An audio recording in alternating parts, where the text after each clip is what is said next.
And now, weighing in out of the blue corner, Josh the Pug Thompson. 100% agree. And on the other mic, he weighs in from the red corner, Big John McCarthy. All right, guys, Josh Thompson, Big John McCarthy, weighing in, Podcast Dave. Make sure you guys hit that thumbs up on the YouTube, Spotify, SoundCloud, Google Play, all the platforms. Like our videos, that will share them to everywhere else. And we've got a great show for you today. So today, later on today, we have Juan Archuleta on as well. And, the Spaniard, and talks about his potential drop to 135 pounds at Bellator and the likeliness of maybe 135-pound World Grand Prix tournament for Bellator as well, maybe in the future.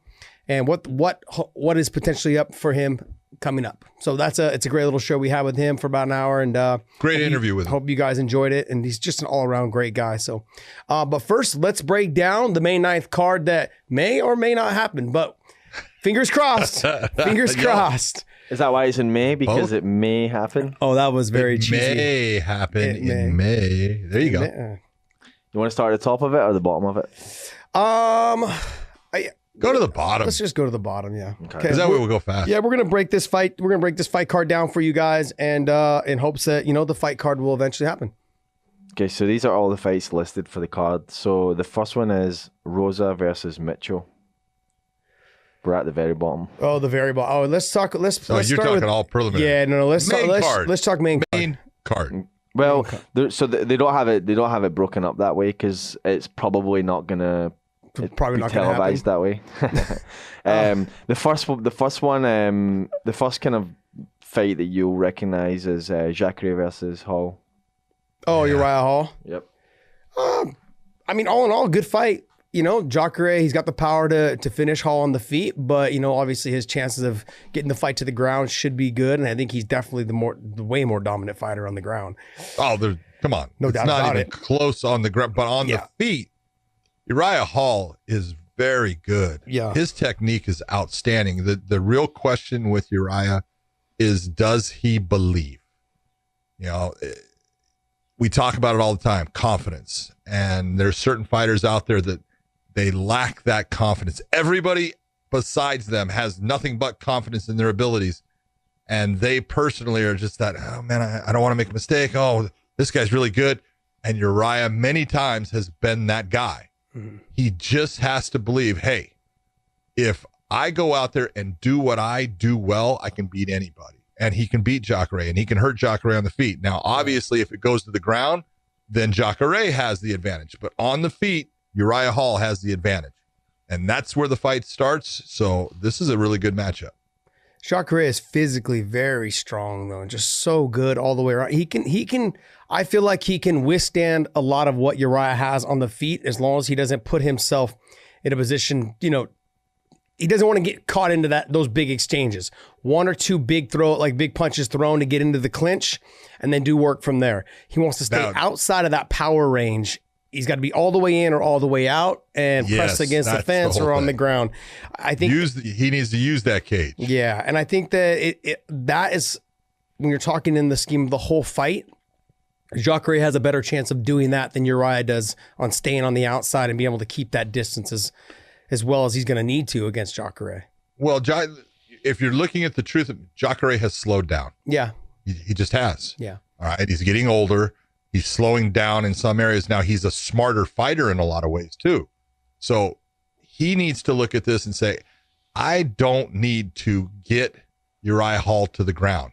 What I need to do is make Uriah Hall carry my weight. Mm-hmm. I need to press him into the cage. I need to get him getting those underhooks that I can just, sag my weight down and make his arms start to get heavy so that when he does go to throw, it's not near as fast. And now that timing separation starts to close up.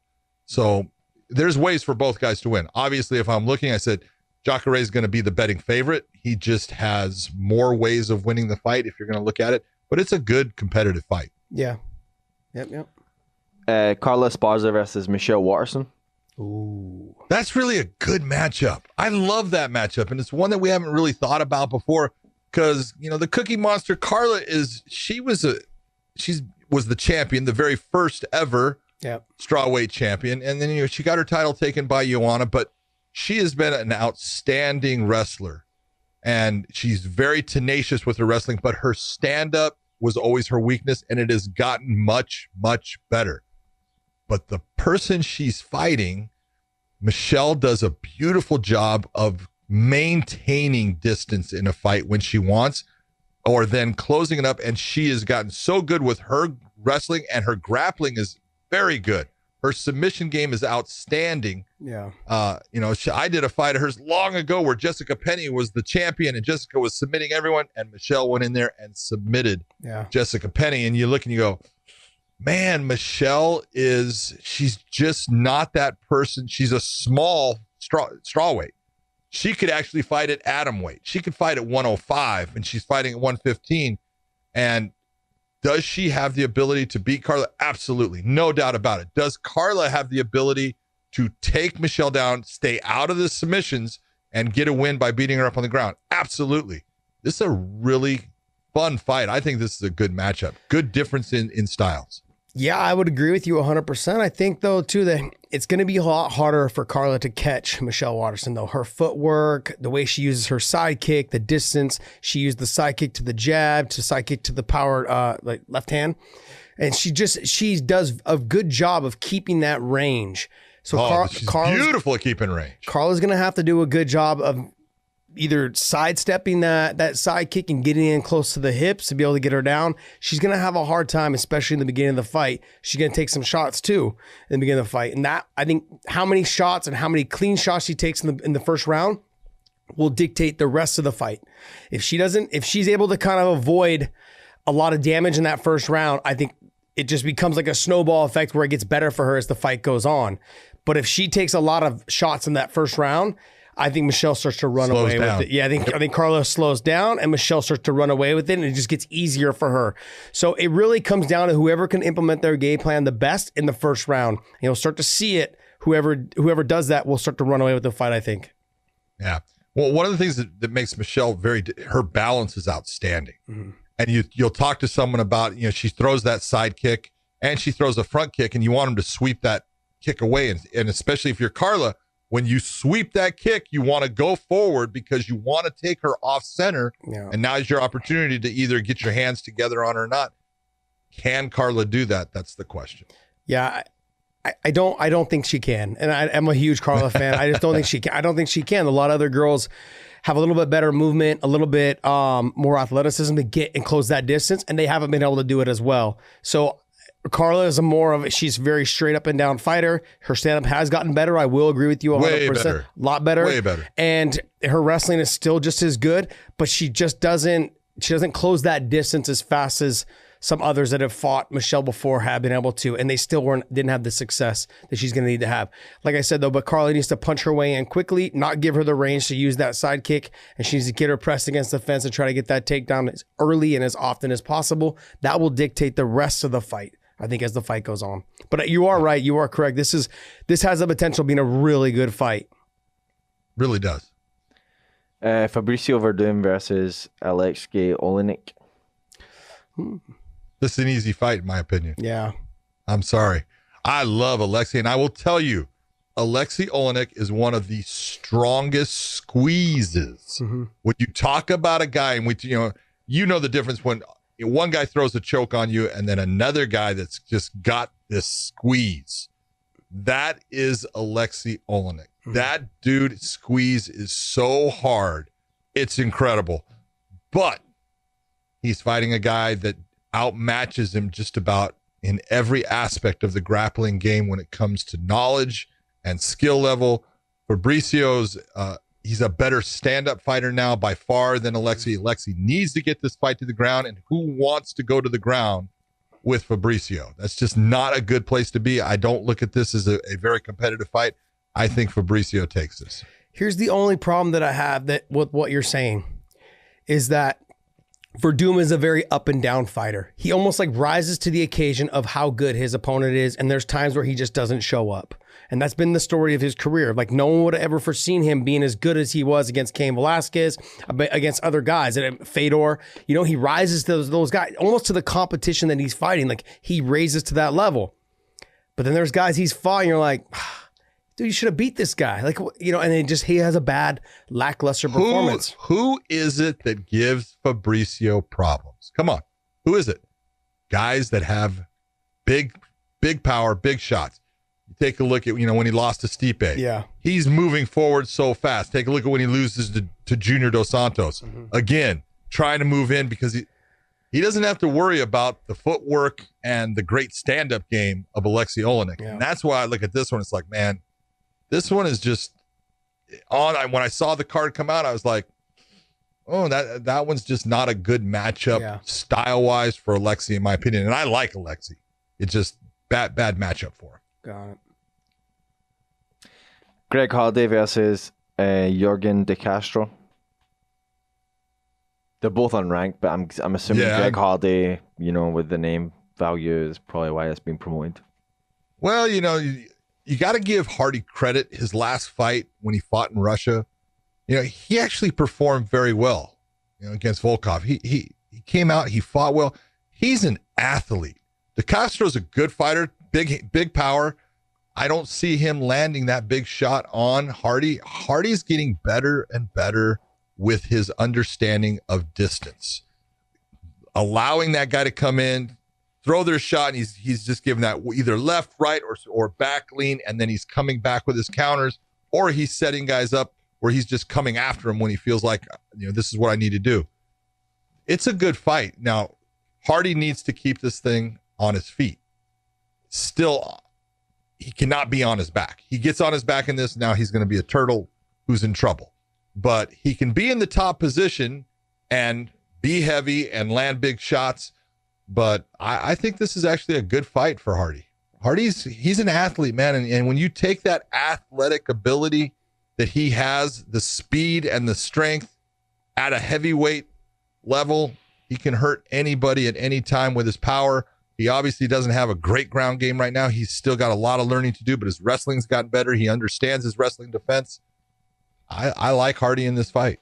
There's very few heavyweights that have good ground games. We just talked about Verdum, but you know, there's not once they're putting those two together. Yeah, it's like the ones that actually get taken down very, very rarely get up. I mean, you've seen some guys that were able to do. You know, DC's been able to do it, but he hardly ever gets taken down. Kane was able to do it.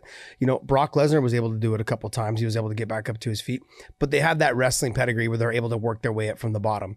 You know, guys like that. But it's very rare that you find other guys that are in the heavyweight division that can get up. And Greg Hardy is no different. I just feel like when you put another heavyweight on top of them, like you said, turtle on their back is really what comes to mind. You know, they're flopping around like a fish on their back. They have no idea how to get up, how to use technique to get up. You know, if they can't muscle the person off, they can't get up. And we're not going to see a change from Greg Hardy in that position for at least probably another year or so. You know, and that really depends on him, whether he's utilizing this time and all the time that he has between now and getting to that next upper echelon of fighters, if he's utilizing this time to get better on the ground. And I haven't seen that yet, but I mean, you would hope that he is, because when that happens, those upper echelon of guys are going to learn to just exploit that, you know, knowing that he can't get up from the bottom. I mean, he is athletic, but when you put him in there with someone, say like Ngannou or Stipe, who just have a really big fight IQ, you know, they're going to end up just not outworking him, but they're gonna use their fight IQ to fight a very smart fight, frustrate him, and just beat him in those areas. He's got a long ready for that. He's not. Yeah. I agree with you. The athleticism, all this stuff will pay off for this fight. Yeah. As long as he's not on his back. Cowboy versus Pettis 2. Go ahead. I wonder. I have a lot of concerns. I have a lot of thoughts about Cowboy. We know he's not the fighter that he was. I understand that. He's going to fight until the wheels come off. I'm all for you. If you want to do that, I'm all for it. Pettis feels like, I'm assuming this is at 170. It's not detailed. Okay. 55? I mean, did you both last fought at 70? Yeah, I would think it's probably going to be at 70 for both of them. Right. Yeah, there's no reason for either one of them to cut weight. It's not for a potential of a title shot or anything. So just do it and be happy. Walk in, like cut maybe 1 or 2 pounds and be happy with it. It makes for a real good fight. I think Pettis has looked better at 170 except for when he was doing his title runs at 155. And I think Cowboy has had his ups and downs at 70, just like he had his ups and downs at 55. And it really just comes down to stylistically, who he fights. But if it comes stylistically, what is it telling you? He's just not the same fighter. I can't say this is your problem in that. Hey man, I like him. I do. He's a good guy. We're friends. And I like don't Pettis too. Say anything bad. I'm not saying you don't. I like Pettis also. No, you don't like Pettis because he didn't fight you. No, but I don't. I still like him. I like watching his fights. I'm a big fan. He's a great fighter. He is a great fighter. He is a good fighter, and so is Cerrone is as well. It depends on Donald. Like, are we going to see? Coming off of the loss that he had, that was not very. Obviously, there's a lot to be said about it, and there was a lot said about it. Is he gonna be kind of? It's a confidence thing. What's his confidence going to be like after a loss like that? It really comes down to this. When you watch Donald, especially now in the last couple of years, Donald tends to do well with guys that stay square and straight with him. Guys that give good lateral movement and cut angles on him and make him adjust his feet. He tends to get caught off of that line that he wants to be on and then gets touched, and then it starts to break him down a little bit. And Pettis is of the pedigree right now. This is not a real good matchup for Donald. Yeah. I'm just going to, I'm not saying that Pettis hasn't had some struggles with some of his fights, but he's still an outstanding striker who creates beautiful angles that ends up hurting his opponent. So good matchup. I like the rematch with it. I just think that Pettis at this point, he's just the better fighter. I was just watching the Cerrone and Ferguson fight, and Donald had some success in that fight in the first round. I mean, even though I know the fight didn't go his way in the nose thing and the swollen eye, but the whole thing was he was still landing some clean shots on Tony. Oh, come on. Stop. No. I'm simply saying about the first round. I am talking about the first round. I'm going to talk. I was going to talk about Pettis too. And when he couldn't get rid of him in the first round, it wasn't even close to him getting rid of him. Yeah. We'll say he wins the round. No, he doesn't. What happened in the second round? He didn't win the round. That's the thing. He didn't win. All right. So I was going to say, if you go back and watch the Pettis and Ferguson fight though too, Pettis had a lot of success as well with touch and pet and the movement and all those things. I feel like the two of them right now are in the place, like you're saying. Pettis is a little bit above him right now because I feel like Donald has more miles on him. In those knockdown, drag out fights, miles. Has a lot more miles on him. Fights a lot more. Yeah. And so, but I would agree with you, but I think it's going to end up being a closer fight than what you're thinking. I hope so too. Because I would love to see those two just stand in the middle and go. But I think it's going to be a good fight. Guys, stop it. Just stop it. I already know. I like Pettis. Stop trying to stir the pot. I like Pettis. I am a big fan. Go ahead. Jeremy Stephens versus Calvin Kattar. Okay, so I don't know anything about Calvin Kattar. I'm sorry. I do. I'm sorry. I don't know anything about him. Okay, so I'm going to let you just have at it. Go ahead and talk about Jeremy all you want right now. Go ahead. No, I want to hear what you have to say about Calvin Kattar first. I love Jeremy Stephens. Little Heathen has been in, God, this has to be close to his 30th UFC fight. I don't know what it's at, but he's been there forever. I did his first fight against Dean Thomas there, and he has just had one incredible career. But he is a stand-up brawler. That is what Jeremy is. He wants to get into the brawl with you. He wants to force you into this competitive match. And Calvin Kattar is not the guy to do that with. He is absolutely super sharp with his striking. His stand-up is clean, and he's long. He's longer than Jeremy, and he is going to counter everything that Jeremy does. Calvin, I'm telling you, Kattar is so good. Now he had the fight against Zabit Magomedov. Yeah. I think I said that. Sharaparov, I can't say the whole thing. Just the beat is fine. I think everyone gets it. Thank you. And he ended up losing that fight, but he was coming on in that fight also because he finally figured it out. And he's a lot better fighter than people give him credit for. He's good, and he's going to be good for a while, and he doesn't take a whole lot of damage. And Jeremy needs to be damaging people, and I just don't see Jeremy having an easy time getting in on Kattar. He is really, an outstanding fighter. How's his grappling? It's good. It's as good as, it's not, he really works out with like Joe Lozon a lot and stuff. So his grappling, it's good. Now, is it, the best out there? No, but he is absolutely efficient with it. He knows how to control position. If he's in the top position, he knows how to, get himself out from underneath.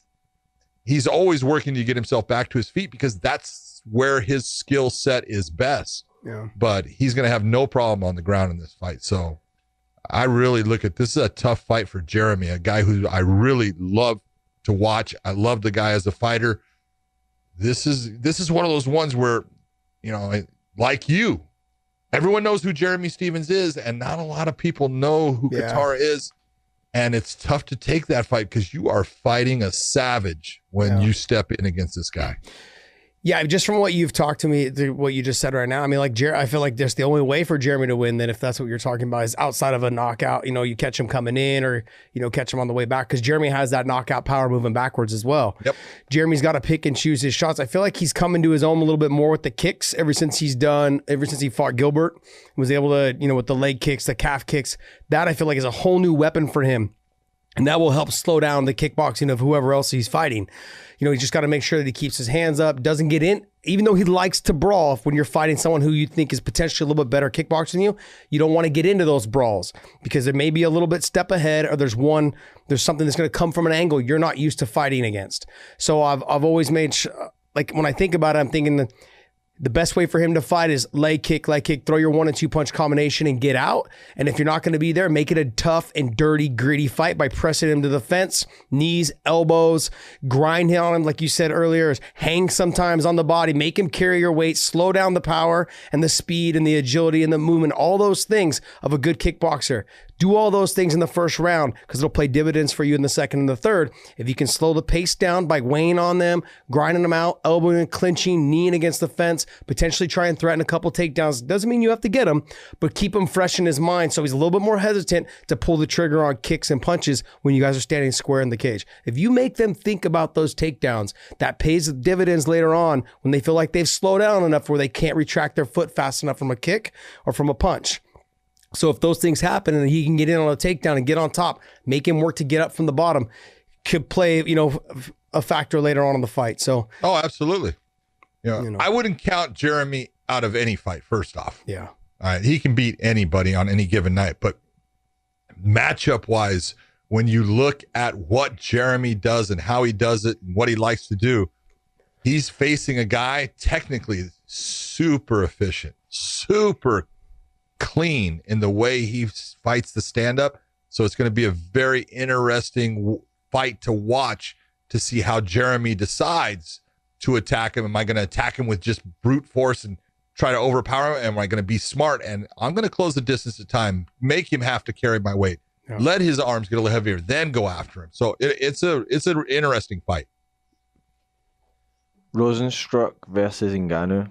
Rosenstrike. Whatever. Rosenstruck. Yeah. Rosenstrike. Okay, versus who? Ngannou? Yeah. Yeah, it's just another guy that likes to hit.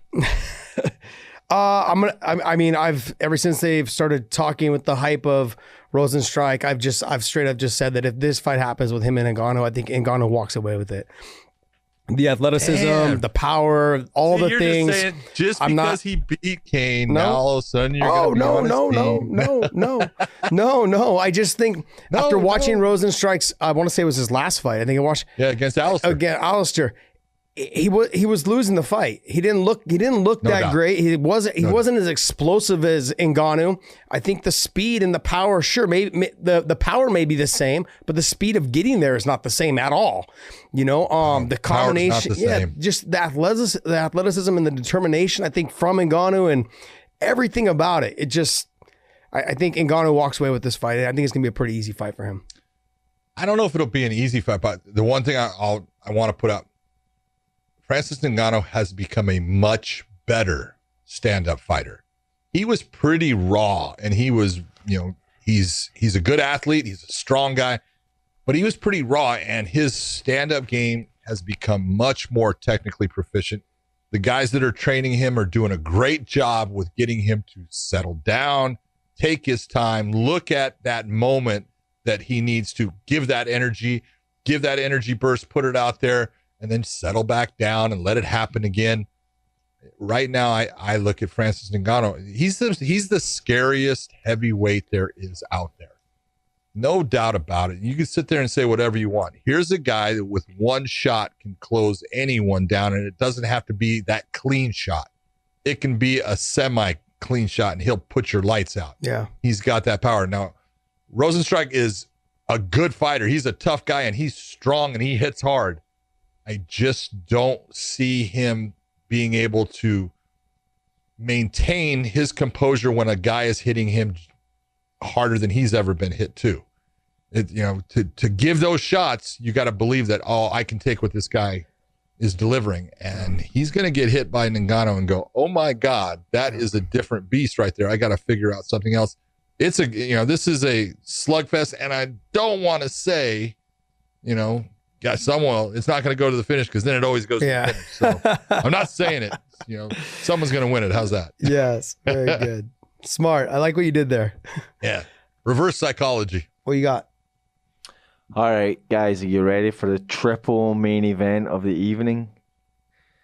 The title fights. This guy, man. Amanda Nunez versus Felicia Spencer for the featherweight title. I like Felicia Spencer, man. Dude, I love Felicia Spencer. Yeah. And I will tell you, as Amanda on the ground is very good. Mm-hmm. You saw that with her ability to take Germaine down, control position, beat her up, get to better positions on the ground. She's got great jiu-jitsu. But there's always that person out there when you watch them on the ground, you go, oh, that person's just a little bit different.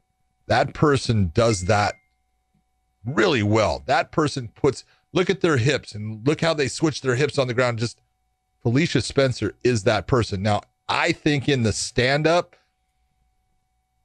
Amanda's way better. Oh, there's just no way doubt. better. There's no just doubt. way better. I mean, so Amanda's going to want to keep this fight on her feet.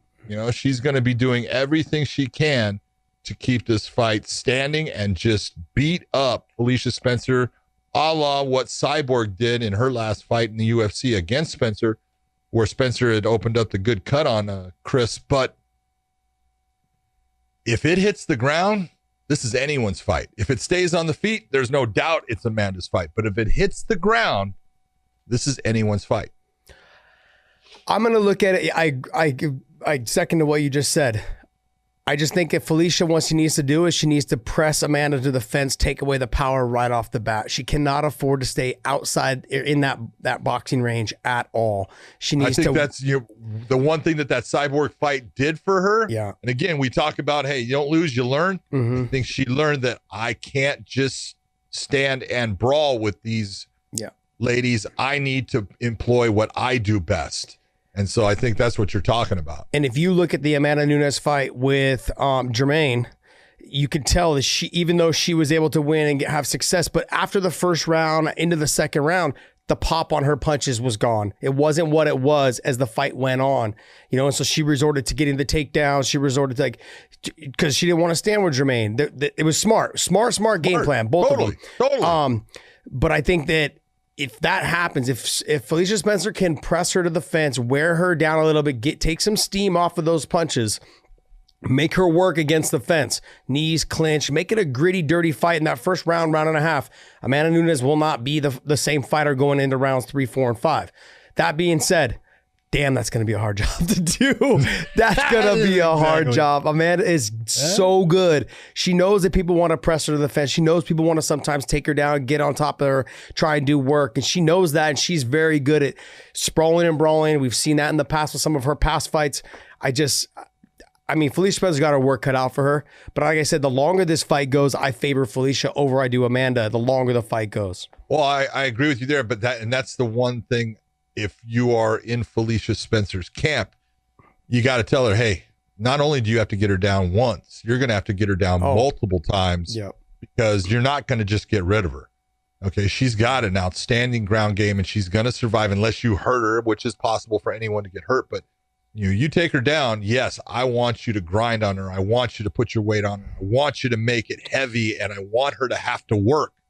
because I want her to come out diminished as far as her energy levels into that second round. But you're going to have to do the same thing again in that second round. Then you're going to have to possibly do it again in the third round and then in the fourth round. So, this is no doubt Amanda Nunez is the favorite in this fight. But Felicia has the absolute skills to win this fight if she can get it to the ground. Yep, I agree. Dominick Cruz versus Henry Cejudo. I love that fight. It's my favorite one. Because why?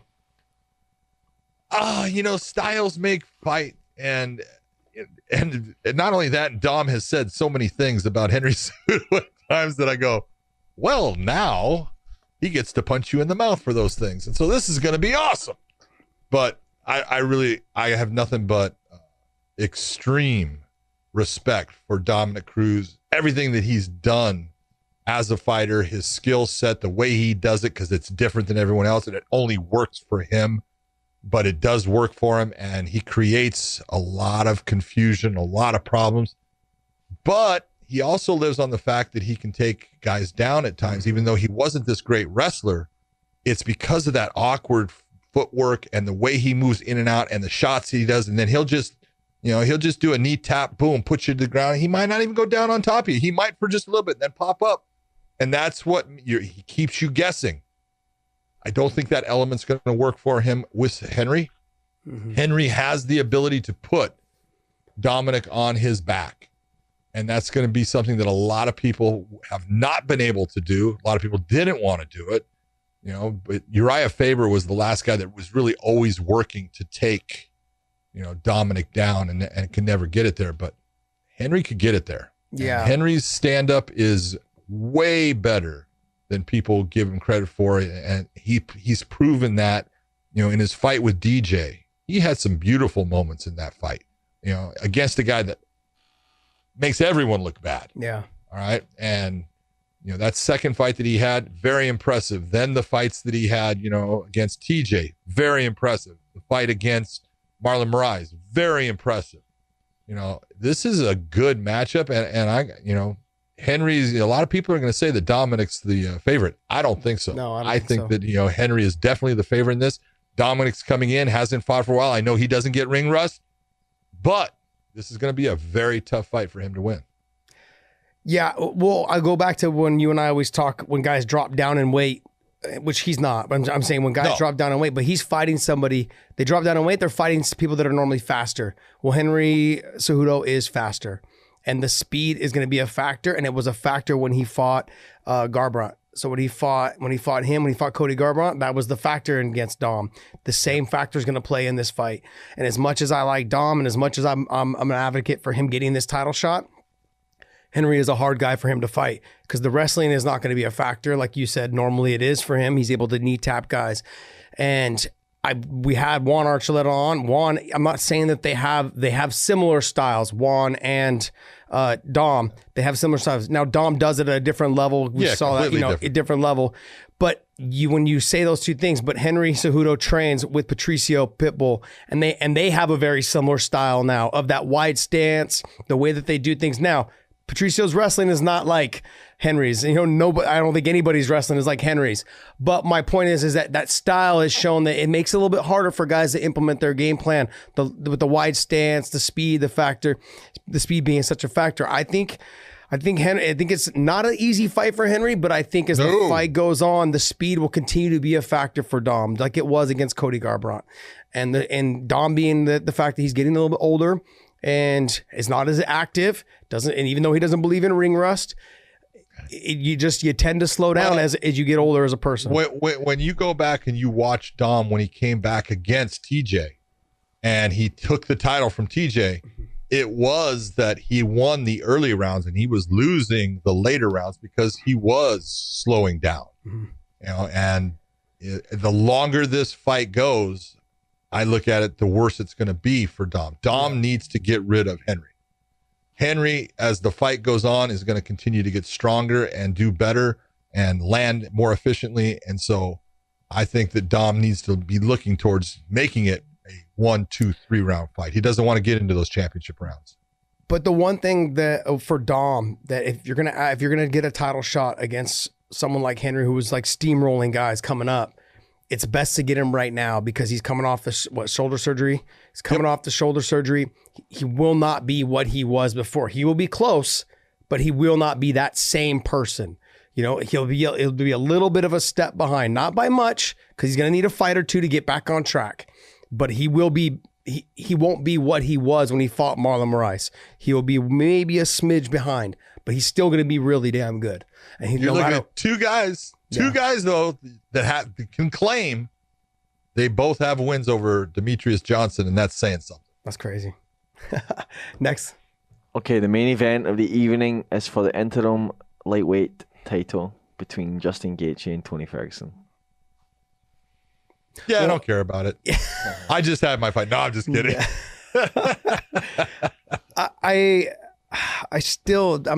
I'm lost, man. I really would. I don't want to see this fight. I want to see it because I do want to see it. I don't want to see it right now. I want to see Khabib and Tony. That's the fight I want to see. And but since we can't see that fight, I'm going to tell you how I feel about this fight. Fucking ecstatic. I'm super stoked for this fight.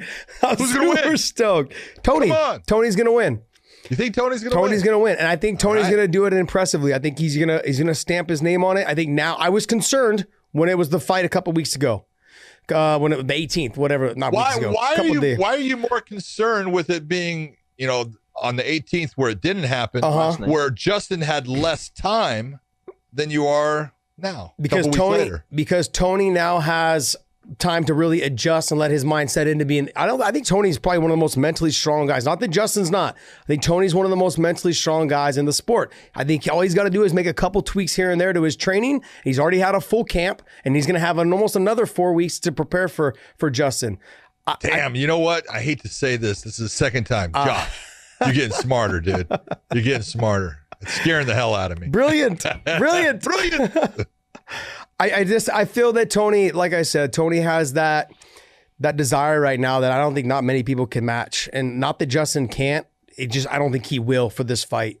Even though he is given a little bit longer, you got to remember, we're still in quarantine for most people. So is he able to get a full camp in? Is he able to get real training in? Is he able to do the things that he wants to do? Those are the things that are still up in limbo for these fighters. Tony's already had a camp. Now he's just fine-tuning up for the next 4 weeks, which can work against you at times because you ramped up, now you've plateaued. But like I said, Tony is one of the most mentally strong guys out there.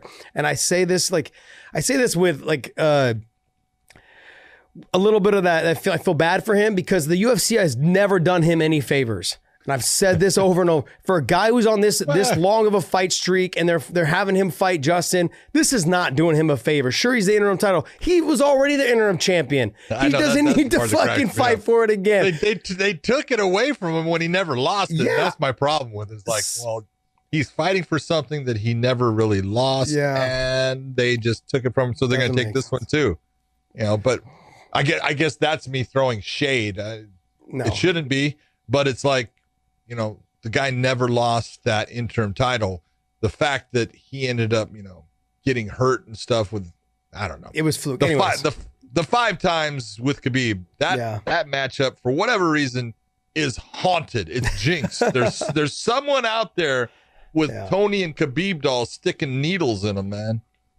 But I really look forward to the fight. I look at it the same way. I actually think that the more time actually benefits Tony Ferguson. Mm-hmm. I think he gets to watch a little bit more. He gets to see some of the things that Justin does, and he's going to go back and see some of the fights where Justin has had moments where he's in trouble, moments where people have done things that have created problems for him.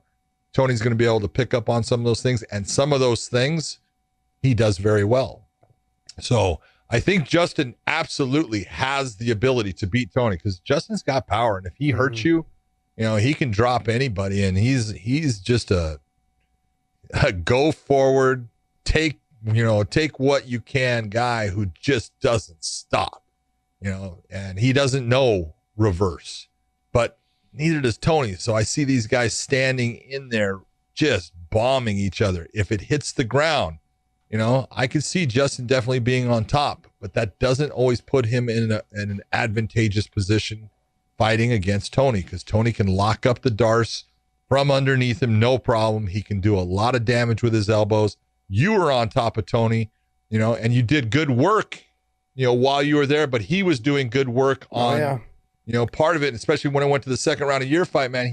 When he started locking things up and you were accepting damage, that's the Tony Ferguson that's dangerous, that Justin doesn't have the ground game to stop what Tony does. It's not even so much that, like, when I was watching, I just watched the Dustin Poirier fight against Justin Gaethje. There was never a moment there where he thought, fuck, let me wrestle when I'm in trouble. No. That's the thing that concerns me. That's always concerned me. Somebody like him who has the ability to take the fighter down and just like weather the storm, get my wits back about me. Okay, now come back up to the feet. Let me knock you out here. He doesn't do it. It never crosses his mind. Daniel Cormier said it live on the broadcast. He said, that's what scares me about him, is that there was never a moment where he thought, let me use my wrestling to get this fight to the ground, to slow the pace, to get my shit back in my head so I can understand what's going on. That never crossed his mind. There was never an attempt to reach for the leg. And the one thing I'm going to say, like you said, is that he pushes forward. But the one thing that gave me and it's given a lot of people fits is that push kick. Tony throws that push kick from all angles. He throws it at any time when you're not expecting it. He throws it from far away and lunges in because he's so long. So if Justin's walking in, you can expect that push kick to be dished out at will. And every time Justin, if you go back and you watch, every time Justin wants to get hit to the body, he kind of bends at the waist and drops his elbows in to try and crush that space so he doesn't get hit to the body. Well, when that happens, now your head kind of opens up on the hooks on the outside. So I could see Tony having his way with either also too, whatever Tony calls it, like snap down city or something. I mean, that leaves your head. Snap city. Yeah, snap city. It leaves your head in a perfect position to get head snapped down. Now, I'm not saying he's going to be able to get him to the darce from that position, but it makes it a lot harder when you're hanging on someone's head snapping them down to the mat, making them stand back up, head snapping them back down to the mat, making them get back up. That's a lot of work. Tony has a lot of energy burn. Yeah, and so that will eventually one or two times maybe open up a chance at a darce. Who knows? So there's a lot of ways I feel that this time benefits Tony, and just him being able to break down Justin Gaethje and how he can capitalize on it. Plus, I said the whole time he's had that camp helps benefit and roll it right into this next 3 or 4 weeks before he fights Justin Gaethje. Whereas Gaethje's trying to figure out where my coach is going to meet me, where are we going to train, which guys can I train with, where. Like we're Cub Swanson, like you guys will find out later on, he's locked down. His wife has locked him down, which is smart. He's got little babies, but Juan, not being able to train as much as he would like to because of what's going on with the quarantine. So all these guys are trying to put together their camps. I don't think it's going to benefit Justin in a 4-week period to get himself ready enough to fight Tony Ferguson. Yeah. Still a good fight though. Still a good fight. Good fight. It's a great fight. That if you take a look at those 3 fights, they're outstanding. Yes, it should be just fun to watch. Yeah. Now let's talk about the possibility of it happening. No. Well, see, if I say there's a good chance it won't. Everything depends, and this is where people are talking about: is it going to happen May 9th? Hopefully, I hope it does. Is it going to happen in, Dana was talking about doing it in the Apex Center, which is obviously at the UFC compound there in Nevada and Las Vegas. But right now, the governor for Vegas, Sisolak, just extended the quarantine thing. So the problem for Dana and for the UFC is the athletic commission is under the purview of the government and of Governor Sisolak. And if they say quarantine, you're not going to do fights, it doesn't matter if they want to do them or not. They can't. So that's going to put Dana in the position where he's going to have to try to figure out another spot. And is he going to be able to get everybody there and everything? I'm hoping so. If the fight got, moved back another week, I'm okay with it. They're trying to do something, and I hope it works out for them and stuff. The last one was the way it was and where they were trying to do it. Yeah. I wasn't too thrilled with it, but Florida, yep. The governor has said, we're open for business as far as doing certain things. Let's go, and baby. Let's go. So their commission could do it. Yep. Obviously they're not going to be doing it with a crowd. There's no crowd or anything like that, but the commission could actually allow the UFC to step in there and to hold those fights. So be it on May 9th, or later on May 16th or whatever it's going to be, I don't care. I just want to see that card. Yeah, I do want to see that card. I think if they are going to try to get it done on May 9th, Florida would make perfect sense given that the fake WWE wrestling went there and they were able to have, they're talking about having their next show there, I believe is when it is, right? Podcast Dave, this is your era. I'm speaking to you. WWE? Yeah, they're going back to being live as of tomorrow. Oh, where's the Florida show? At their performance center. It's at a performance center? The WWE Performance Center. Okay. So there you go. I mean, like if they're doing shit, it's in Florida though, correct? Yeah. So if they're doing a show there, and I know it's fake, and I know all these other things, we understand that, we get it. You know, Podcast Dave won't admit that it's fake, but we know it's fake. We understand that. But John was you were telling us many different. There's so many things that are different. My God! Come look at this. Is not and this is nothing against the WWE, but the WWE is not a sport. Okay, it's not like baseball. It's not like football, where it's a real competition, and it is definitely not like fighting when it comes to either boxing or MMA, in that the government has a say with what occurs in our sports based upon athletic commission. Yeah, the WWE doesn't need any athletic commission. So just in the minimum that you're talking about, okay, we're going to allow 25 people to be in this location. That's easy for the WWE to make that happen. Okay, for the UFC, it starts to become much more difficult just based upon personnel that they have to have there, based upon just the athletic commission, because now you're talking about having inspectors, having timekeepers, having the scorers table. All these things those are mandatory to be there. So now you got to figure out different places to put these people. They might not be cage side, but you're going to have to do things in a different fashion to make it happen. There was an article that was put out, just recently by The Athletic, talking about what does the UFC really have to do this the right way, as far as the way doctors would look at it, and making it safe for the fighters and for the personnel and everything. It's almost impossible, and life has a risk. Okay. Let's be honest. There's a risk in everything. Now you don't want to, put someone else in a position to possibly be affected by one of your decisions. But, they were saying that, okay, you take all the fighters. So the UFC would have to bring all their fighters into, we'll say, Vegas, if they were able to do the fights there. If not, it would have to be, we'll say, in Florida. All right. And they have to quarantine them for a week. And then after they're quarantined for the week, that's when they'll give them a COVID test to see if they have anything. And after they give them the test, they're going to see, okay, no, they don't have anything. Now we have to put you in quarantine for one more week before, and it's a different type of quarantine. And then everybody that's associated with those people have to be in that same type of quarantine. It's crazy. Yeah. If you're looking at it, it's almost like that's unattainable. So, I'm sure the UFC has looked at, okay, what can we do that is within reason to try to make this as safe as we can for everybody. But, you're never going to be in that position where everybody's happy with what you do. You're not going to be in that position where you can please everybody. And there's always going to be someone that's going to have the ability to complain about something you're doing, but there has to be that point. And I'm not saying that UFC has to be the first sport. In fact, I think we just got a thing, the PBR, Professional Bull Riders Association, they're coming back. Yeah. You're talking about a big arena with just an animal and a person. You can do that. Yeah. But I don't care if the UFC or MMA is the first sport back. I just know that all of us have to start working towards coming back to a normalcy. Yeah, exactly. And getting back to work. It's true. That's true. Because people need, there's different ways. I feel like there's different ways to look at it. That, just in California, I believe I was reading a report that domestic violence since this whole thing has started has went up 40%. Oh my God. And so then then you would imagine baby booms. I could have won a ton of money betting on that one. But it's then you have baby booms probably in November, then you'll have divorces probably in the next couple of weeks. Corona babies. Corona babies.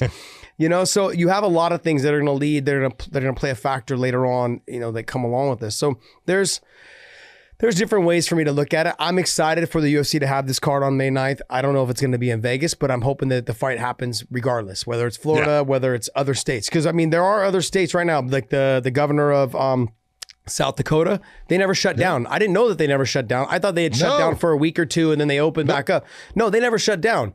And so they're open for business now. But you got to look and say, it's understandable they don't have less than 10 this cases. problem with it. You know, it's like they have very few. And so you're going to shut everybody down because you have a couple.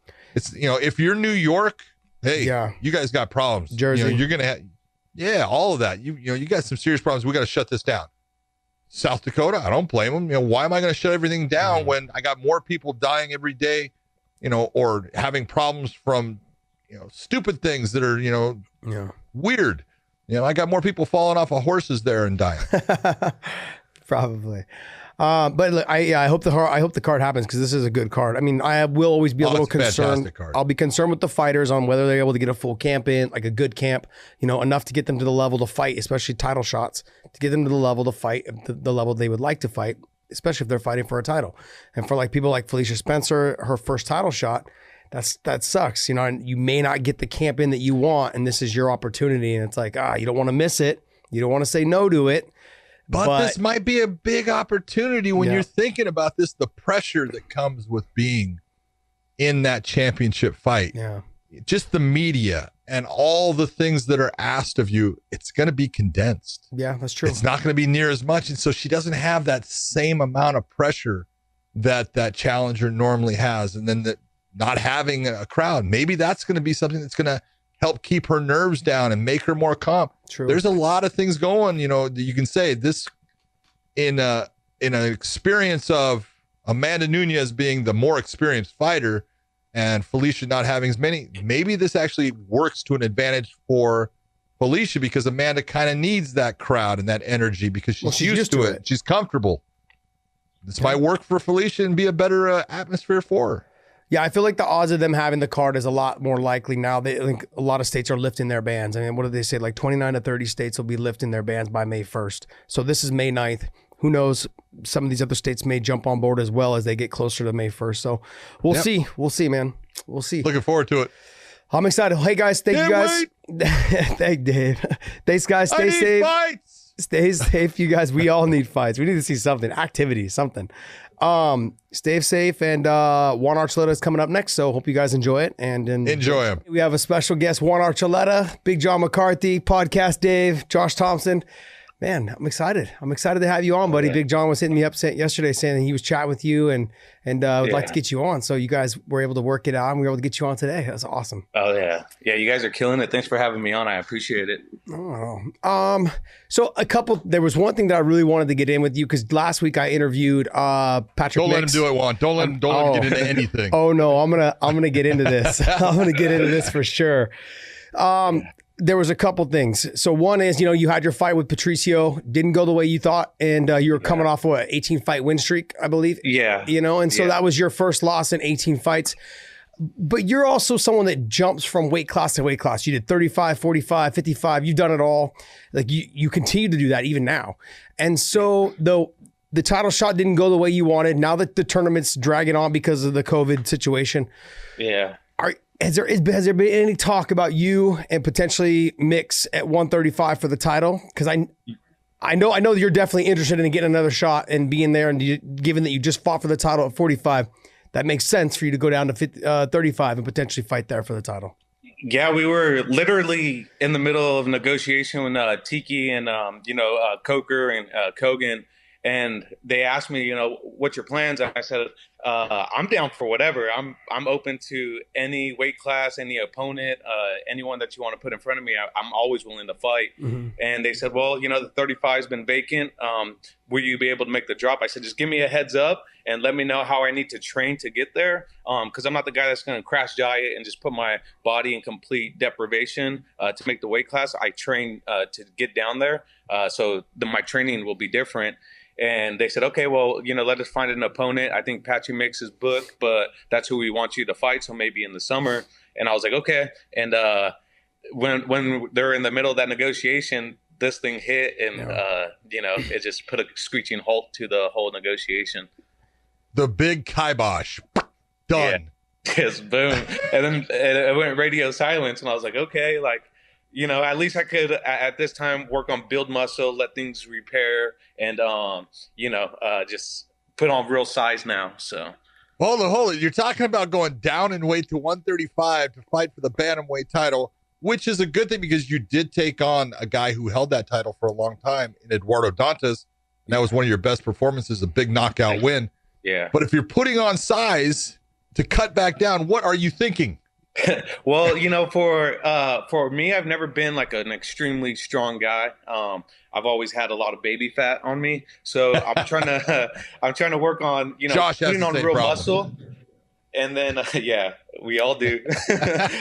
All the pastas, beers, breads. Horrible, But Sam Calavita knows how to in a proper time. Like I said, it has to be the right amount of time, a 12-week, 14-week notice of like, okay, let us switch the body from, because I was doing like 2 reps to 4 reps, 6 reps of putting on muscle, and then now we're gonna start switching things into, because hopefully it's looking towards June, July, maybe even summer, like I said, which will be, if it's summer, it's perfect, because now I could switch that muscle and make it more, have more muscle than fat in my body.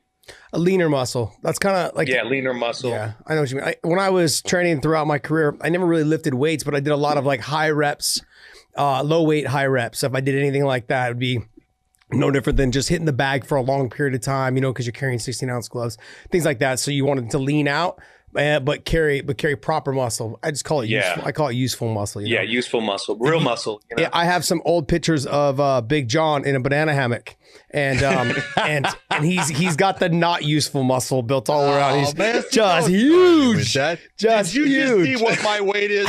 I am ready to go at 155 right now. There is no way. That's a good-looking picture of my feet on that scale. I can't wait to post those ugly feet. Made weight. He's got toenails. He's got the toenails that curl over the front. Oh, it's you're just lying now. See, lying now. We're gonna show the world after this show today. I'm gonna post that picture. Oh man. One of the things that Josh brought up was not your last fight. You had a win in your last fight against Henry Corrales. It was a tough fight. It was very technical, and both of you were worried about what the other guy did well. Right. But in your fight before that, you took on the champ in Patricio Pitbull.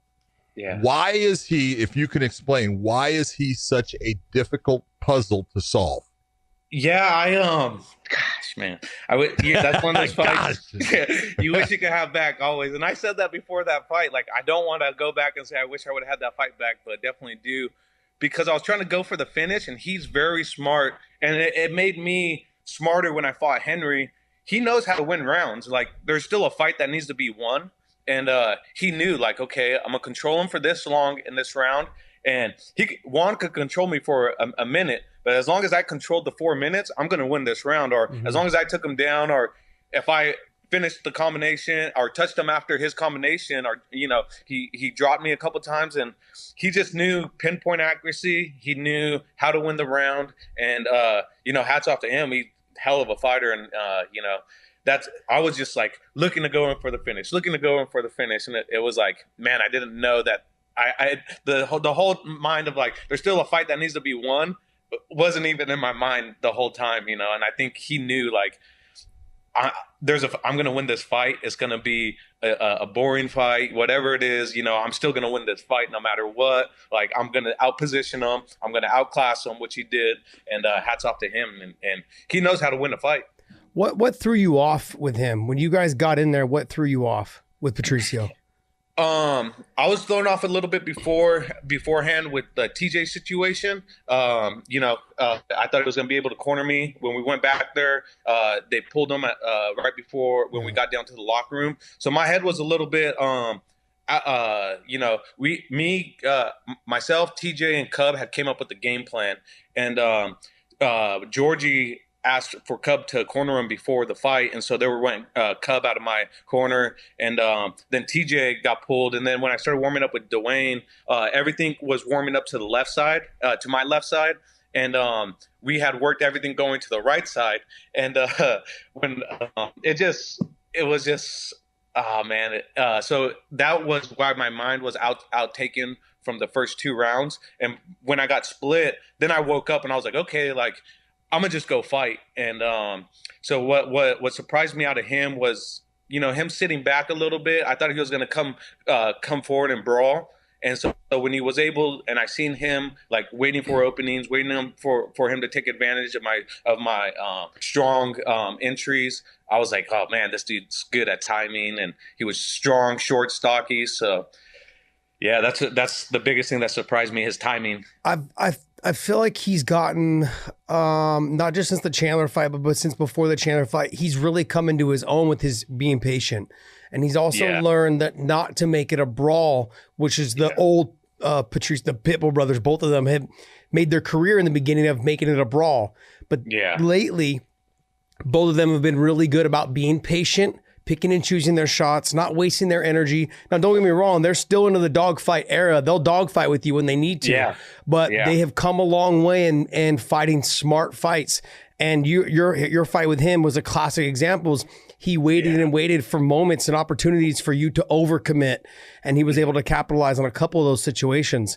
You know, but I wasn't sure if there was something that he did very well that surprised you, because for me, I feel like his work with Henry Cejudo and his work with Eric Albertson and those guys, I feel like his wrestling takedown defense has gotten really good. And then how he stands now, him and Henry Cejudo have that wide stance and the speed and the power to get in.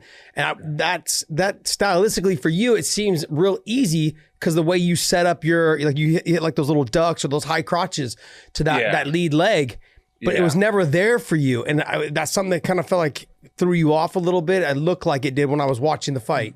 Yeah, now that you say that, so when I was coming in, you know how sometimes people just fade back and then they would attack right away? Yeah. I was, that's actually what really threw me off now that you say that, was he would hop back and then he would shuffle down into power. Mm-hmm. And watching some of it's crazy when you fight and you like spend time watching video on someone, like in real time, when things slow down and you see him hop back and shuffle and load up the power in the right hand, you have a flashback of like Michael Chandler getting knocked out, or like, you know, all these people getting knocked out, and you're like, whoa, man, like, I ain't gonna fall for that. Your peripherals, you're like, oh man, and so it makes you more tentative, and you're like, oh man, I can't really commit that like that, because he had a bounce back and then a shuffle to load up his power, and that's why I was falling up short a lot and coming up into his power, because I was just like, oh, I got to go in and make it a fight, and then you know, that's the one thing that threw me off. Give me a in your estimation, based upon, you know, you train with guys like TJ and Cub and a lot of great fighters. Give me an estimation on, you know, scale of 1 to 10, Patricio's strength, his power, and his speed. So his strength, he was pretty strong until on a scale, I say about 8.5 to a 10, you know, for 45s. I'm sure he was a lot more powerful at 50, or he is a lot more powerful at 55s.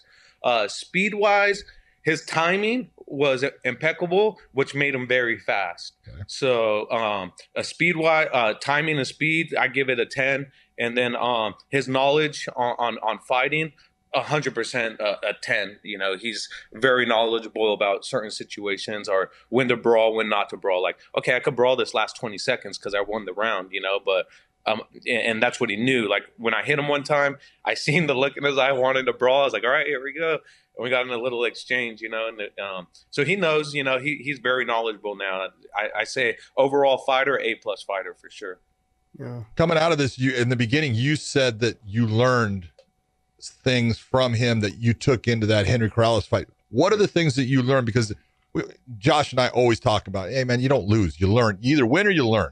And as long as you're learning from that loss, if it's a loss, it's okay. It's going to happen to everyone. What did you learn?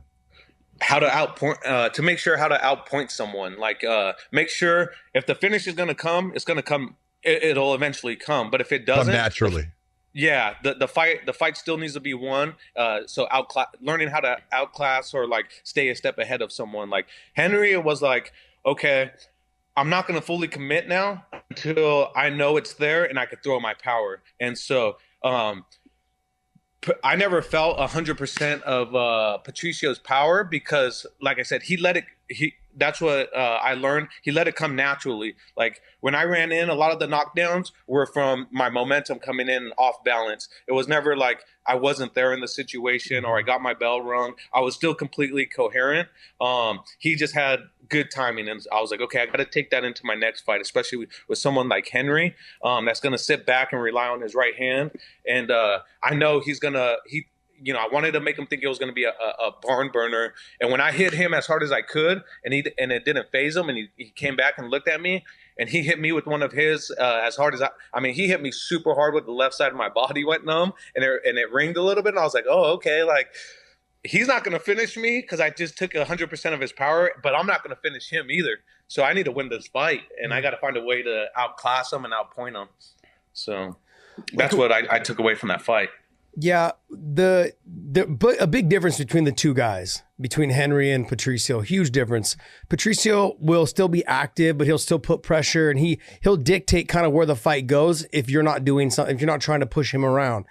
Yeah. Whereas Henry was just at that night, it looked like he was just looking for the one shot. He was trying to get you to fight him the way he wanted to fight. Instead of using, like we talk about, John and I talk about all the time, is fight IQ. You need to use your fight IQ to set them up into positions that you want them to be in to get them engaged into that brawl that you're looking for. You can't just wait thinking it's going to come to you. And Henry just kind of let the fight, like you said, let the fight slide by or slip by him, waiting for the one shot, while you were still touching, and you were still gathering points here and there. So, I mean, it makes a big difference on who you're fighting and and what their fight IQ is. Yeah, and that's why I left my back towards the fence the whole time. I didn't care if he was marching me down. I just was waiting for that distance to come in where I could touch.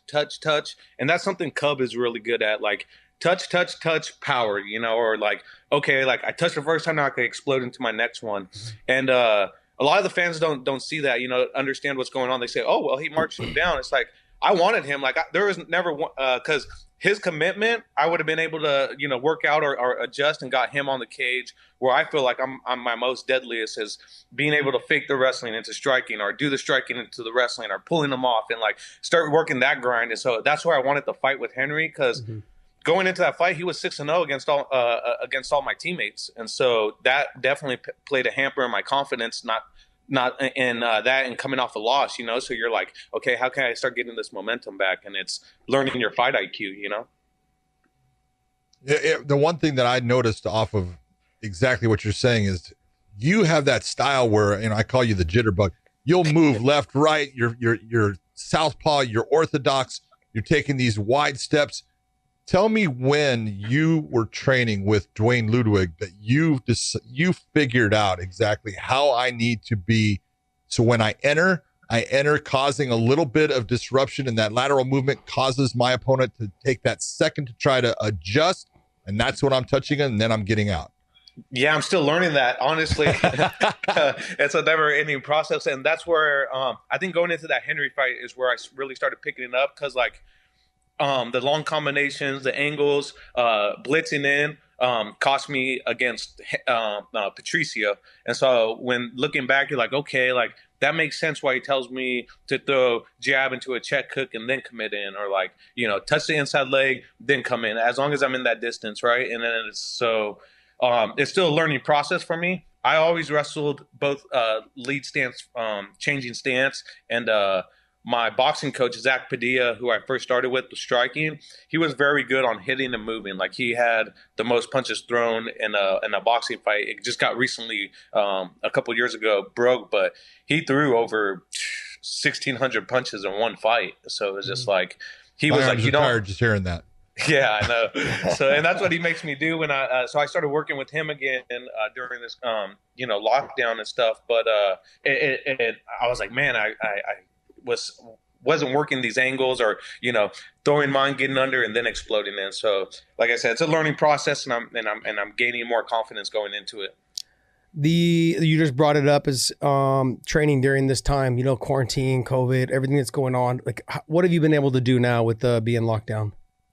Yeah, so my garage, when I was actually growing up in MMA, like when I started MMA, I was giving out a lot of free private lessons for wrestling, and I got a whole.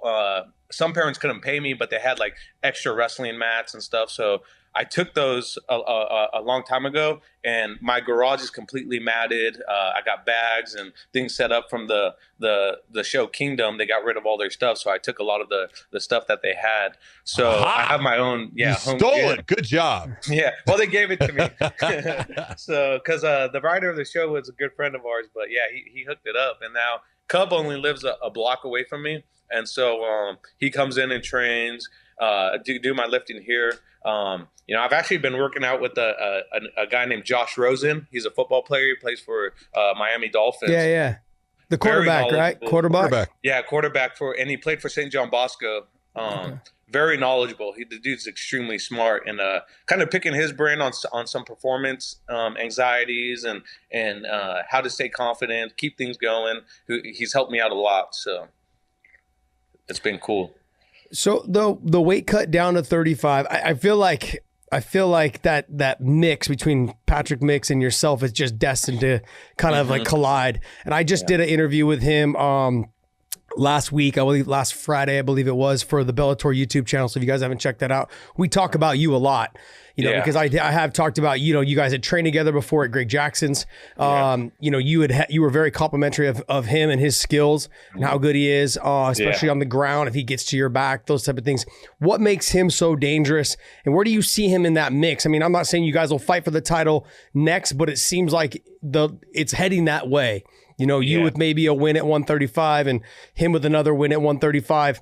And you've got Ricky Bandejas in that area then now after his knockout win over Malambo in Ireland. You've got a lot of guys that are in that mix. James Gallaher is there. Obviously, you're at the top given that you just fought for 145. And then Patrick Mix is there. What does he do that's so well besides take the back? What does he do? What have you noticed in training and things like that he does that makes you think that this may be a tough fight? Yeah, I mean, his grappling, he's very good at taking the back. Like you won't recognize how he takes the back because you're in a scramble, and he somehow like leeches onto your back and slithers through situations and gets your back, and you're like, oh man, that was crazy, or like he's very clingy. Like his clinginess is hard to describe. Like there's some guys that in college were good riders, and it was always hard to get away, but you gotta kind of do a give to take from him, and that's the type of style he is. But if you give a little too much, he's gonna take. So he's very good at playing that chess game on the ground. Now angles and stuff like that is gonna be a key to beat him. I haven't seen like Ricky Bandejas, so he was gonna be able to go in there, go forward. He threw a jab, he slipped him and took his back, and that's how fast. That's like he gave something, and that's why he gave too much, and Patrick was able to exploit it, and that's what's crazy about him. So he's like a snake and very knowledgeable about how to slither and get to your back or get to a finish. So if we match up, it's going to be a good fight, or it'll be a strategic fight. I don't know how necessarily it would go, because you got me worrying about committing too much. He's never really got his cardio tested, so there's a lot of things that go into it. Having a championship fight on the big show, there's thousands of different options that are factors that go into play for that fight. But I'm excited. I'm very respectful to all my opponents. I love a great challenge, and I would love for that fight to happen. Let me throw one big factor in there, which I don't think many people have thought about just yet, is you may be fighting a 5-round fight for a title. Let's just say it's August or September, but with no crowd. That's what I was going to ask. I'm sorry, John. I stole your stuff, baby. You're a smart man there, Josh Thompson. How did that taste coming out of your mouth? like vinegar, huh? I honestly, after watching the UFC fight in Brazil, I think it's better for everyone as far as judges.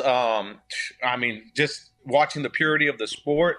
I think judges already have a hard time making the decision when the crowd's going crazy. But I think when things slow down, you're able to really see what the fighters are doing or really hear the punches land, or, you're not going to miss out too much on critiquing the fight. And I think it plays a good factor into judging, honestly. I think you're absolutely, you're right that for judges, it's a better environment because it's a cleaner environment. You are hearing everything. You're hearing that shot when it's a heavy shot. And even though the fighter doesn't react to it, you can tell how heavy it was, or you see that damage, and there is no, things on the outside messing with your head. But for you as a fighter, there's an energy loss because you get pumped from the crowd, and you get that energy from all those people screaming your name and everything. So I know you fought, for a long time, and going back to some of your King of the Cage fights, it's in smaller arenas with, not a whole lot of people. Yeah. Do you think that that's an advantage that you've had all of those fights for a long time in a smaller area, or do you think that you've kind of gotten used to the bigger crowds now and you're feeding off of them? The thing with fighting is like the setup of the arena is insane, because as soon as you walk down the ramp, you don't see anything anymore because it's so bright. Everything is the main focus is the cage, and so everything is so bright. You don't really get to take a chance unless you take yourself out of the moment for a second and look, which my dad has always told me to do, so I do. But you hardly hear the crowd unless it's booing, honestly, like for me, like, and that causes nervous energy for me. Like when I was trying to figure out Henry and the Patricio fight, like I heard the booing the most than the oohs and the ahs, and that brings nervous energy. So for me, I would find it more of my beneficial factor of going in there with no crowd. Our coach at Purdue used to make us have wrestling matches, and we had an auditorium set up in our wrestling room, and he would just play music, or sometimes not play music, and just say, okay, if there's no crowd here, how would you compete? And we used to have to compete against each other, or he would put on the speaker the crowd and then make us visualize and wrestle. So I always liked it more with no crowd, honestly, because now I don't have no one to please or to make clap or boo or let down, so I think it would be more of a factor, beneficial factor for me. Yeah, the crowd gets you going when things are going. I feel like when things are going your way, and they can also weigh on you when things are not going your way. Because no matter what, that crowd, even though if they like you or not, they're still cheering for a finish. So if you're rocked or you have your back taken or something, they're cheering against you as well. So it's a double-edged sword. It is. It's funny that you say the booing situation. Like you can hear the boos more. Normally it's because there's no action going on at that moment. So you're both kind of looking at each other like, man, we're both tired. Let's take a breather. And so what's going on. They're booing, but you know why, because you guys are both probably tired. Yeah. But when there's action going on, you don't hear the excitement of the crowd because you're in an exchange and fighting for your life at that moment. So I just, in my mind, when you started saying that, I was like thinking to myself, these are all the things that I recall. I remember like, right. Fucking crowd, shut up. Yeah. I mean, John, did you ever really, as someone that was in the cage with us, did you ever really notice the crowd, or do you know what I mean by like when the lights just center point towards the cage? Yeah, of course. Anytime that I walked in the cage, I never noticed the crowd because I didn't care. Yeah. The times that the times that I actually noticed the crowd, I'll tell you exactly when it was, is when the crowd would start to boo. When I had a guy who was moments away from winning the fight with a submission that they couldn't see, that they didn't understand. Yeah. And I felt like taking and putting my middle finger and saying, fuck you. All right, you bunch of morons. Yeah. This fight's going to be over in 15 seconds. And then there would be a tap and I would, get him up and I'd just look around and go, there you go, you bunch of douches. That was when I would hear him. That was usually the time. Yeah, you, Mike, and Herzog are some of my favorite referees, because you guys would be like, you guys could boo all you want. I know what's about to happen right now. That's it. He's going to give his back up right now because he has no other place to go. And when he gives up his back, he's going to be fucked, or he is going to get out if he gives his back up. He just needs to scoot to the cage a little more. So you guys give those little extra beats that are appreciative of fighters, and you sit back and you watch and you're like, man, this ref is gonna stand this shit up. I know it. And then sometimes refs are like, get up, and you're like, oh no, oh god. Yeah, that would the best time you would have is corner guys just sit there and they see their guy and they can see, he's getting just moved over and that position is coming, and they're immediately into going, he's not advancing. It's like, shut up, dude. You know. Yeah, one being Joe Stevenson, he's always like that. Oh, Joe Stevenson is great. Yeah, he's hysterical. Yeah, he'll try to tell you something just so to get your mind off something, and that's why I always told him, I was like, man, you're crazy the way you try to manipulate the refs or your opponent. And he's like, hey, it's part of the chess game as a coach. That's part of the game. That's it. Yeah, Greg Jackson has been doing that for years. Every time there would be a kick or a punch thrown, doesn't even land. Hey, good job. Hey, keep doing it. And I'm thinking to myself, gosh, shut up. That didn't even land. It didn't even land. And I'm like, shut up. Well, but Greg and Mike actually have it, pretty well planned out, because if the fight is on the ground and their fighter is, either underneath or on top, Greg is the guy. He doesn't cheerlead anymore. He's the guy barking out instructions. And Mike Winklejohn is the guy going, beautiful, that away. Oh yeah, you. And hyping up. If it's reversed, if it's in a stand-up, Greg is the cheerleader, and he's the one going, oh, beautiful, oh, that beautiful shot, that's the way, baby. And every time, if they were in the corner and it was a fairly close round, but I know their fighter lost, I'd go to that closest judge. I go, I know he just went.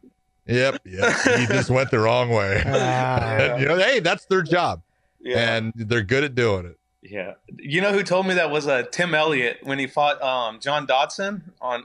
He was like, man, he would throw combinations and wouldn't even hit me, but I thought he hit me because the way he was coaching.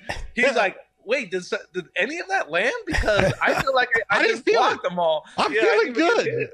Yeah, he was like, man, he's like, I tell you what, it defeated me mentally as an opponent fighting against Greg Jackson and Winklejohn.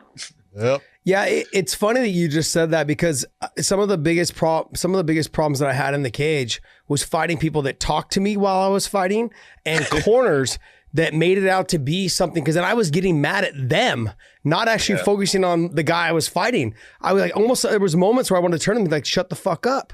Like, you notice when I said, hey, that was really smart of you, Josh? Well, now I'm going right back to the way I've always felt.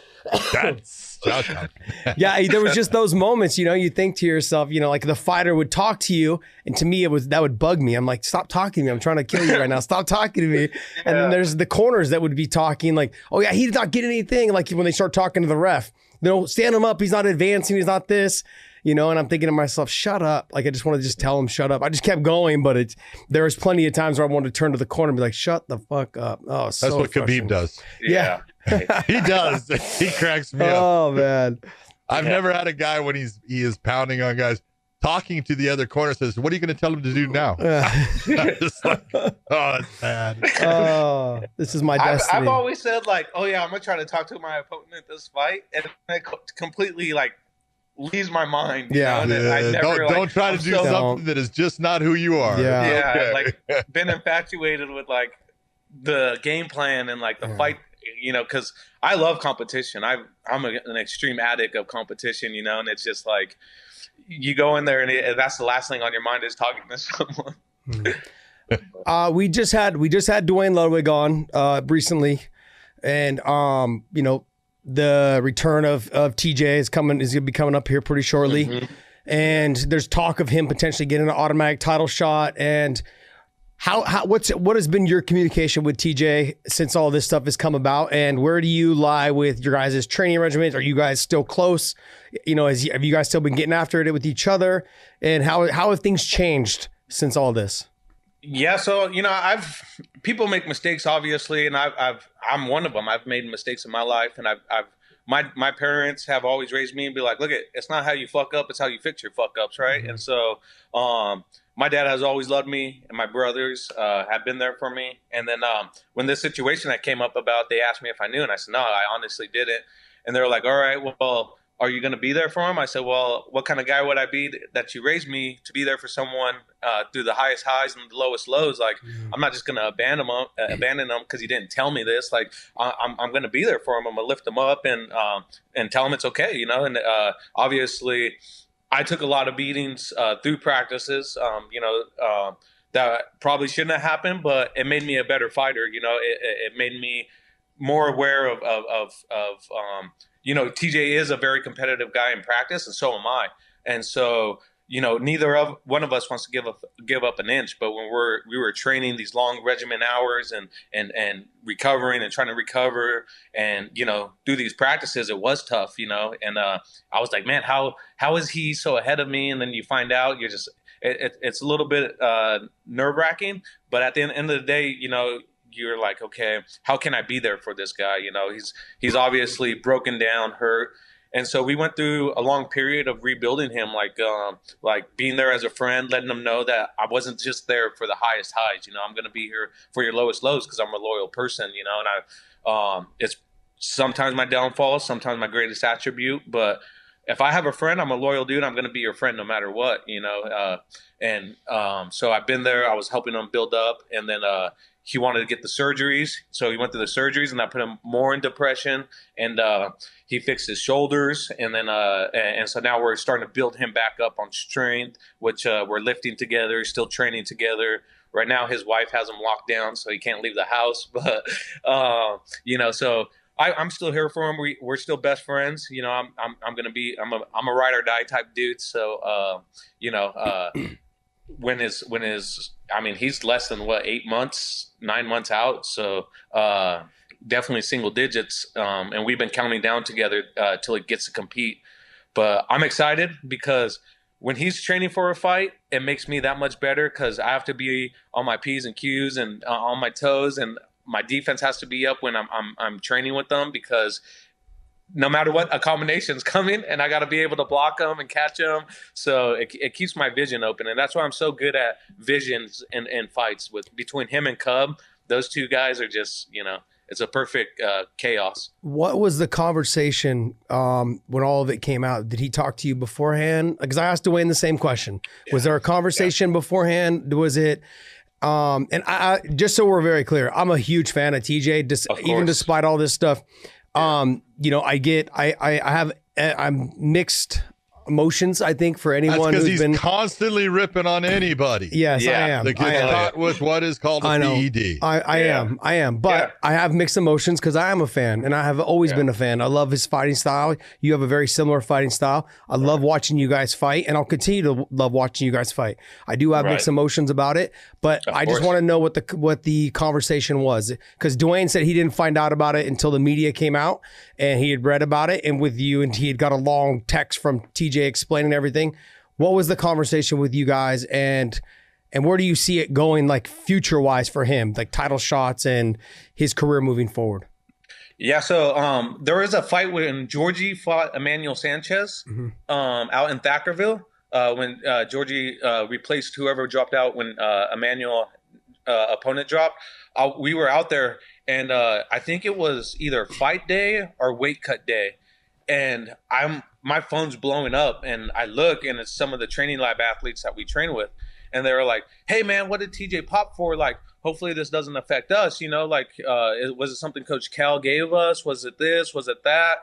And I was like, "What are you talking about?" He's like, "Dude, open up your Instagram." Oh, okay, it was weigh-in day. That's right, because I was up all night cutting weight with Georgie, and when I looked, I was like, "Oh shit, he filled for something." And so the first person I texted was Coach Cal, and he told me, it might have been a marijuana metabolite. He didn't know either, and I was like, okay. And I don't want to text TJ because I figured, things was getting blown up and for him anyway. So I told Georgie. Georgie's like, "What's going on?" Because he started getting that nervousness, and I was like, "Oh man, it says that TJ popped for something." He's like, "What do you think it is?" I was like, the only thing I could think of was he was, because we do use marijuana for recovery. Some of the athletes do, fighters-wise. I was like, the only thing I could think of is marijuana, like definitely not anything that Coach Cal gave us. And then he was like, "Oh, shoot, okay, like hopefully it's nothing crazy." And then when I got back to California after Georgie's fight, like I was still like looking around, asking people, and but not going to the source, because it's like that sticky situation. You know, I knew he knew, but I didn't want to have him already have the pressure of other people. So I was like, I want to be there for him. And so I'm not going to be that person that says, hey, you need to tell me, you know? Yeah. And so weeks go by, and then he finally called me and said, hey, man, I just want to apologize. You know, you want to come over and talk? And I was like, yeah. And so when he told me, you know, I was oblivious to the stuff. When he texted me, he said it was for an anemic medication, but I read it wrong. I thought it said it was an enema. So I was like, "What? Why would you take an enema, dude? Why are you taking enema medication?" Yeah, I was like, we had the weight cut perfect. Like, what do you mean? You know, like, what the heck? But he's like, no. He's like EPO, like the stuff that. I'm sorry, man. I'm cracking up. And sometimes one, there's honesty, and then there's beyond honesty. I like that one, man. That's good. And I was like, fuck, man, that's crazy. We had the weight cut, everything, you know, because he said it was because of the weight cut and stuff. And I was like, and then when he was like, no, it was EPO, like the stuff Lance to Armstrong. And I was like, oh, man. I was like, fuck, dude, that's big. Like, that's like the blood doping stuff. He's like, no, it was like an EPO. And I was like, oh, shit. I was like, well, okay. And so I started looking into it, and I started reading like side effects of it. And the stuff that EPO does is like drowsiness, like dizziness and stuff like that. I'm like, dude, this totally makes sense. Like snifflings, little coughs. And you start like looking back, and you start seeing some of the training where, you know, he get hit and kind of like looked like he was dizzy. And I was like, did you get hit hard or like what? But then you start adding things together. And then when Henry hit him and caught him behind the ear, and he felt in his awareness, but he said he was still there. And you start adding things up. You're like, man, like, this did you more harm than good. It seemed like, you know, like, dang, like, so that was the conversation. And then I said, look, man, like, I understand, but because every other practice, pretty much, his shoulder was always blowing out on him, like it was dislocating, because he had no tendons or no ligaments in his shoulders. They were fully torn. And I said, look, like right now was the time to cash in for you, because you wanted the double champ thing, which was admirable, and I love you for it. And then you know, it was tough because I was cutting down to 35 at that time. That's when I fought Ricky. And I was like, man, you seen me going through the same thing as you.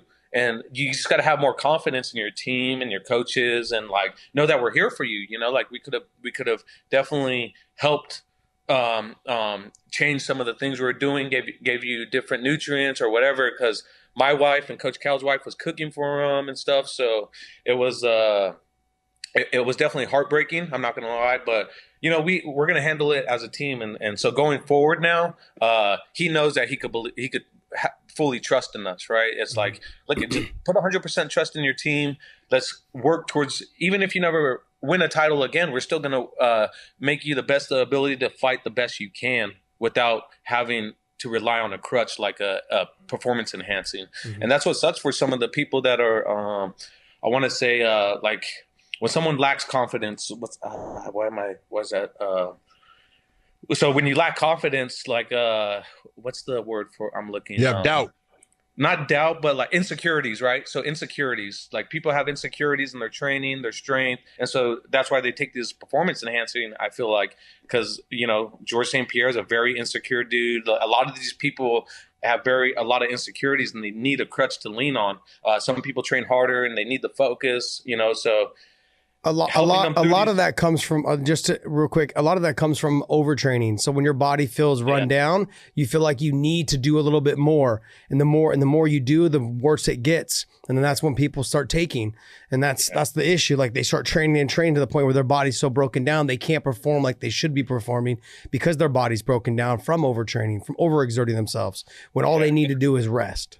Yeah.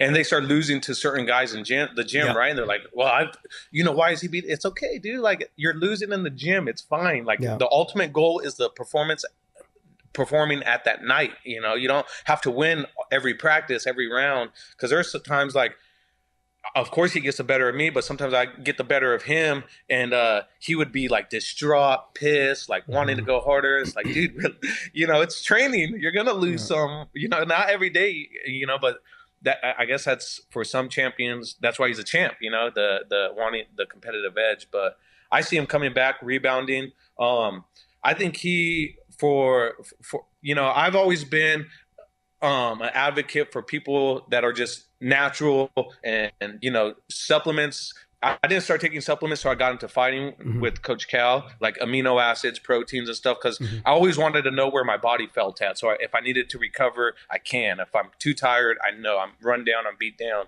But the amino acids have made huge gains in my career, protein and dieting, and the proper training. And so the reason why I bring that up, because I've been huge advocates on, if you fail for a performance enhancer, whether you're my teammate or not, like I feel like you have to, show proof, fight some, which he's not afraid of, fighting some of the top guys in the weight class first and then fighting for the title. Yeah. Of course, fighting for the title brings a lot more money, and that's why people want to do it. But I feel like sometimes when you have the title, it's a crutch, or a disadvantage, because you don't get to fight as often, And I'm a huge guy that loves to fight 5, 6, 7 times a year, Enjoy while you're young, buddy. 2 questions. Yeah. I got 2 questions before we finish up here. Yeah. You were part of that Featherweight Grand Prix. Obviously, the second half of the second round, we had Pitbull that was going to face Pedro Carvalho, and we had Vishal facing Emmanuel Sanchez. We already have Darian Caldwell and AJ Mckee off in the one side. So break those fights down for me real quick. Who do you see winning between Pedro Carvalho and Pitbull?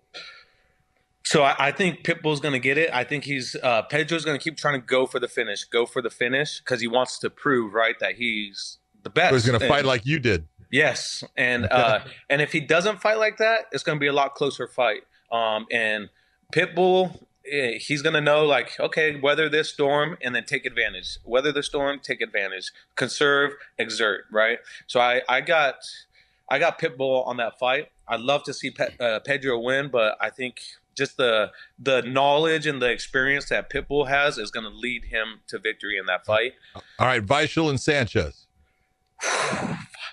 Let me flip a coin real quick, because man, that fight is an awesome rematch for those two. I got Sanchez. He's just a lot more dirtier in some of those fight and some of those little brawls and exchanges. Very tricky, and so I got Sanchez on that one. Okay, then if you were going to match up Pitbull and Sanchez again, since that would be a rematch, who would you say is going to win that? Come on. So good. I got, honestly. This is so easy. Yeah, I got Pitbull winning the whole thing. Whoa. All right, on the other side, you had AJ Mckee and Darian Caldwell. That's a heck of a matchup. Yeah. So I think it's going to be a long fight. They're going to wait because they're both counter fighters, right? And AJ's going to commit, and Darian's wrestling is so slick that I think he gets the takedown, but AJ's slick with grappling. I've grappled with him too, and his grappling's A+ for sure, but so is Darian. He's a very good rider, very good at finding opportunities. I got Darian winning that fight. Okay. So then you have Pitbull winning the whole thing. So he remains the featherweight champion of Bellator. Give me, in 1 year's time, since we have this COVID going on, a lot of things happening. The year 2020 is kind of up with everyone. No one knows. 2021, where do we see Juan Archuleta? I think by the end of the year, honestly, if we get the Featherweight Grand Prix done, it'll be me and Pitbull fighting for the 35 title, and then hopefully getting my rematch for the 45 title. You think it's going to be you and Pitbull for the 35 title and not Patchy? Because I'll have the 35 title by the end of the year. That's what I wanted to hear. I know Pitbull wanted to drop down, and that's why I know that's what I was gearing for anyways, was dropping down to 35, getting this title, because it's something that he's being covenant about getting 3 different titles, and then that'll help me start working my way back up to be the first three title holder. I like it. I like it. Yeah. But if that doesn't go, so if which is a little hiccup, because I talked to Kogan a couple times, no one cares about the 35 title. And I'm like, Kogan, listen, it's a title, and no one cares about it because you guys aren't promoting it. Yeah. So let me get down there, let me do my thing. But if that doesn't happen, then let me fight at 55, or a couple of these catchweights that you guys do anyway. Like, let me fight more often. Then if you're not going to let me go for the 35 title, but. He, talking to Kogan sometimes, he tries to throw little things out there to make it nonchalant, but it is a big deal, But So I see myself in 2021 or late 2020 fighting Pitbull, defending the 35 title, and then it's going to be a long year because we're going to have a couple rematches going for those other titles. A rematch between you two, and then Pitbull trying to get his third title would be. There's all the interest you need for 135 pounds. Yeah. 100%. Yeah. I mean, what do you guys think that as far as the 35 weight class? I think they built it up really good with bringing some new guys in. Sergio obviously is a huge advocate for the 35-pound weight class. That's going to bring some good noise, you know? Well, you got to look, Sergio just fought Alfred, who you had fought a long time ago. Yeah. Alfred's good, and Sergio looks so good against him. Yeah. Fought really smart. 135s have a lot of really young talent, but really good talent. So it's an interesting weight class now. I can't believe Koga said no one cares. I care. I know. I care. And that's what I told him. Man. I said, I can't believe you said that because it's so disrespectful towards MMA. Like, everyone cares about every weight class. You just got to market it, promote it, and put the right fights for that weight class. Like, I wanted to fight Dudu Dantes at 35. They told me no. I had to fight at 45. And then after I lost my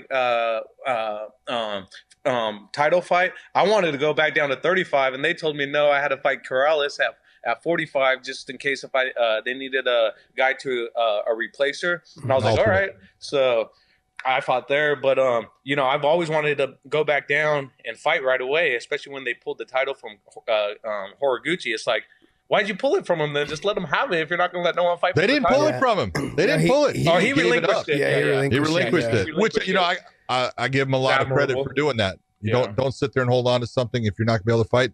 Let other guys, fight for that title. Yeah, I think that's what was cool. Something about TJ. He was like, look, I'm not going to run from it. And that was part of the talk we did too. I told him face it head on, and he did. Like, a lot of people had advised against him saying anything. I said, and when he asked me, I said, listen, if you wait and go radio silence, when you come back, you're going to have to relive everything. Just face the music now, do the interviews you need to, and, face the music.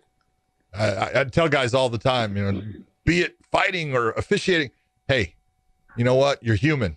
You're going to make mistakes. All right. Be honest about it. Don't sit there and lie about it. Don't make excuses about it. Say, you know what? I made a mistake. This is what I learned from my mistake, and this is how I'm moving on. Absolutely. There you go. Yeah, I think that whole mix of you guys at 135 is going to be real interesting, especially like you have, all the new signings from all the UK guys. Those UK guys are anxious to get over to the States and try and fight the guys that are here in the States like yourself, and Ricky Menejas is now making a pretty big name for himself and beating the 35-pound guys, especially the SBG guys. You've got all these guys that are in that mix. And I would love to see a 135-pound tournament, and there's a lot of good guys now with that. I think we're going to see a women's tournament probably first. What I would think at 125. We got to get those women in the mix. We've got a lot of good talent at 125 for there. So I think we may see that one first. But I definitely think 135 is right there on the horizon. Yeah, I think if they let KOG get a little bit better, and let him heal and really stack that tournament in, it's gonna be a fun time. Just as exciting as the Featherweight Grand Prix. Sounds good to me. Hey, Juan, just want to tell you thank you so much for coming on. Hope the family is healthy and safe, and you're doing good. Yeah. Keep on working out in your garage. Yeah, and we really appreciate you coming on and talking to us. Yeah, thank you guys. Thank you to all your fans that are tuning in and listening to chit chat, and I appreciate it. Stay safe out there. I like the new look, buddy. I like the new look. Yeah, I do. I do. Nice. I got the little Chuck Liddell going on.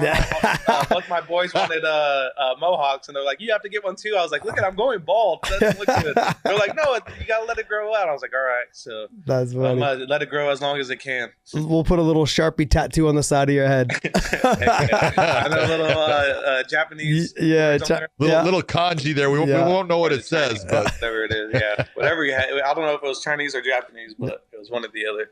All right, my man. Hey, pleasure, brother, having you on. We appreciate it. Okay, thank you, brother. Stay healthy. All right, you guys too. Thanks. Bye bye.